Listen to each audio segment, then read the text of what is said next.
नमस्कार विद्यार्थी मित्रांनो, 4 जानेवारी रोजी झालेल्या गट ब संयुक्त पूर्व परीक्षेतील सेट ए नुसार पहिलाच प्रश्न म्हणजे प्रश्न क्रमांक 81, खाली दिलेल्या शृंखलेत पहिल्या 15 पदांची बेरीज किती आहे। मित्रांनो, या संदर्भात पहिलं पद आपल्याला दिलेलं आहे 1/2 गुणिले 3, दुसरं दिलेलं आहे 1/3 गुणिले 4, तिसरं पद दिलेलं आहे 1/4 गुणिले 5। याप्रमाणे पहिल्या 15 पदांची बेरीज असं म्हटल्यानंतर आपल्याला 15वं पद माहीत असणं गरजेचं आहे। पहिल्या पदामध्ये लहान संख्या 2 आहे, दुसऱ्या पदामध्ये लहान संख्या 3 आहे, तिसऱ्या पदामध्ये लहान संख्या 4 आहे। याचा अर्थ पदाच्या क्रमांकापेक्षा 1 ने मोठी लहान संख्या आहे आणि त्याच्या लगतची पुढील संख्या त्या ठिकाणी दुसरी संख्या आहे। याप्रमाणे विचार करताना मग आपल्याला 15व्या पदामध्ये लहान संख्या 16 आणि मोठी संख्या 17 म्हणायचं आहे।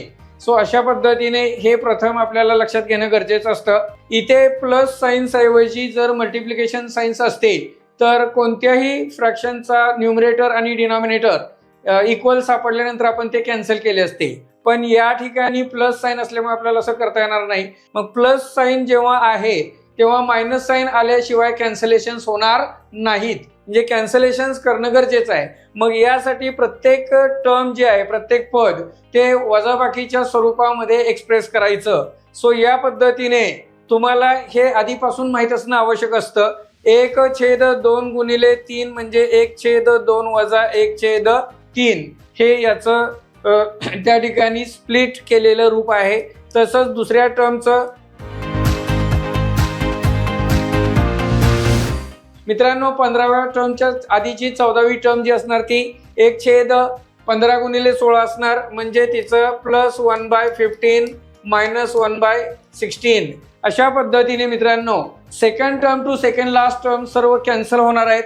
-1/3 +1/3 -1/4 +1/4 याप्रमाणे -1/16 +1/16 राहिलं काय 1/2 -1/17। मग छेद समान वगैरे या गोष्टी तुम्हाला करून उत्तर मिळत असतं। छेद समान म्हणजे 2 आणि 17 यांचा गुणाकार।